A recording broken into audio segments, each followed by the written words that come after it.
Você quer expandir a sua consciência? Então pare de tentar expandi-la. Essa frase pode ter soado estranha, mas é a chave do que vou compartilhar.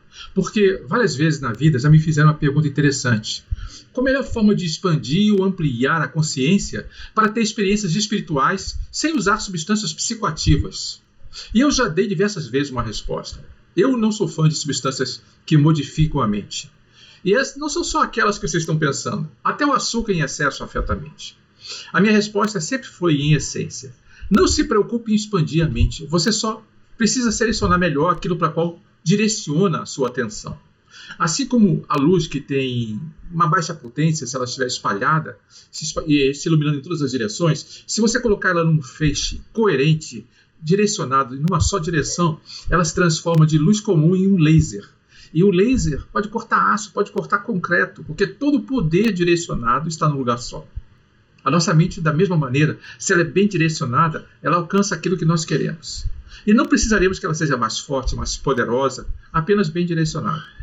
Então eu sempre repeti isso, mas eu comecei a refletir melhor, porque essa resposta tem pontos bons, mas também tem algumas limitações. Que a minha resposta inicial era: a consciência é uma questão de foco e atenção. Não é um balão que precisa ser inflado. Não é um território que você precisa experimentar mais e mais, fazer coisas que antes você não fazia. Então, ao invés de tentar expandir a sua consciência, você apenas precisa direcionar o seu foco, a sua atenção.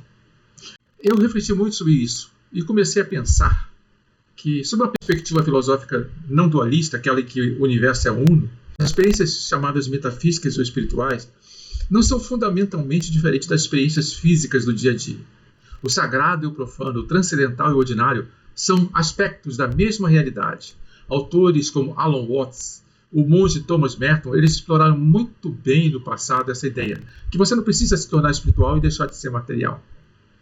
Então eu recomendo para as pessoas hoje em dia que não se esforcem tanto em mudar ou ampliar a consciência. Aceite elas como são. Aprenda a escolher, sim, o foco da sua atenção.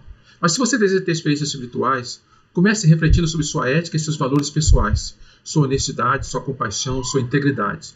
Essas escolhas praticadas dia a dia vão ajudar a purificar e estabilizar o foco mental da sua atenção. E aí o que nós chamamos de espiritual pode expandir-se normalmente daquilo que é ordinário, do dia a dia. Eu comecei a criticar alguma dessas coisas. Primeiro, que expandir a consciência, será que é só uma metáfora vazia? Porque tem tradições, por exemplo, como a respiração holotrófica do Stanislas Grof, que descrevem estados ampliados de consciência como padrões neurofisiológicos reais que podem ser detectados num EEG, eletroencefalograma. Nesses estados, uma sensação de fronteira do ego se dissolve. Aparecem percepções arquetípicas, memórias de outras gerações. O flow, o samadhi meditativo, a união mística, pode ter alguma coisa que é realmente considerada expansão da consciência. Nem tudo é foco seletivo. Às vezes a consciência pode se organizar de forma qualitativamente diferente. Então, aceitar a consciência como ela é pode soar bonito, mas também pode ser um privilégio, pode ser uma desculpa. Muitas pessoas buscam experiências espirituais justamente porque a consciência habitual delas é marcada por ansiedade, por muita ruminação, muito sofrimento, muito questionamento. O próprio Buda ensinou que a mente comum pode estar intoxicada por ilusões e que é preciso um esforço correto para abandonar estados prejudiciais e cultivar benefícios. Então a aceitação não é conformismo. É um ponto de partida, não um ponto de chegada.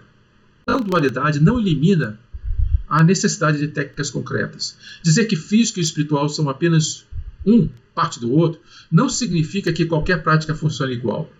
O filósofo Evan Thompson mostrou que há diferenças brutais entre estar, por exemplo, entorpecido, em estado até contemplativo, vendo TV, e estar em êxtase contemplativo meditativo.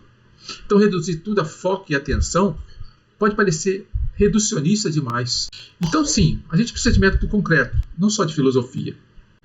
Então, depois dessas autocríticas, como eu responderia hoje essa pergunta inicial? Eu diria algo assim: você não precisa expandir constantemente sua consciência como se fosse um balão, mas também não precisa apenas aceitar passivamente a sua consciência como ela é. O caminho é do meio. Aprenda a habitar a consciência que você já tem, mas sempre que você puder, de vez em quando, pratique maior profundidade, maior atenção, maior foco, uma prática mental mais aprofundada. E não se esforce também em demasia, porque você precisa habitar também o meio termo. Isso vai ser necessário, então, você treinar um foco com práticas concretas e atenção sustentada, Pode ser, por exemplo, meditação da respiração, muito comum, onde você fica se auto-observando ou observando tudo que está ao seu redor. Pode ser o que da yoga é chamado de trataka, uma prática mental específica, como, por exemplo, a fixação do olhar numa vela, ou uma oração repetitiva, ou um mantra. Uma técnica de purificação com incenso também. Geralmente, essas técnicas são para que você saia delas com uma experiência de maior sensibilização da sua consciência.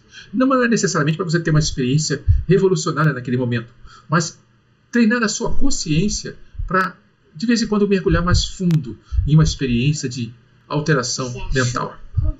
Outra coisa que você pode fazer é refinar o direcionamento da sua atenção com base em seus valores éticos.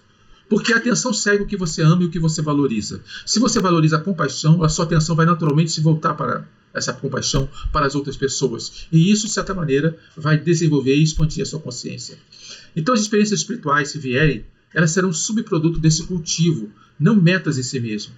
Mesmo que não venham, a própria vida ordinária, vivida com foco e integridade, já será uma realização espiritual. Se a sua mente estiver muito agitada, para apenas focar, se concentrar em expansão da consciência, trabalhe com práticas corporais. Use essas práticas como uma respiração consciente, uma caminhada consciente, uma meditação consciente, porque isso vai fazer com que você alinhe o seu corpo com o seu espírito. Então não jogue fora a ideia de expandir a consciência. Ela pode ter sentido prático. Mas desconfie se você estiver querendo se prometer experiências espetaculares como se fossem conquistas especiais que vão transformar a sua mente. O seu trabalho mais profundo vai ser silencioso, poderá ser repetitivo, e assim você vai prestar mais atenção no que realmente importa, uma escolha de cada momento. E você já teve alguma experiência que se chamaria de espiritual, sem nenhuma substância, sem grandes rituais? Me conte alguma coisa a respeito. E se você ainda não me seguiu, venha, visite meu site, tá? Para assistir mais vídeos a respeito.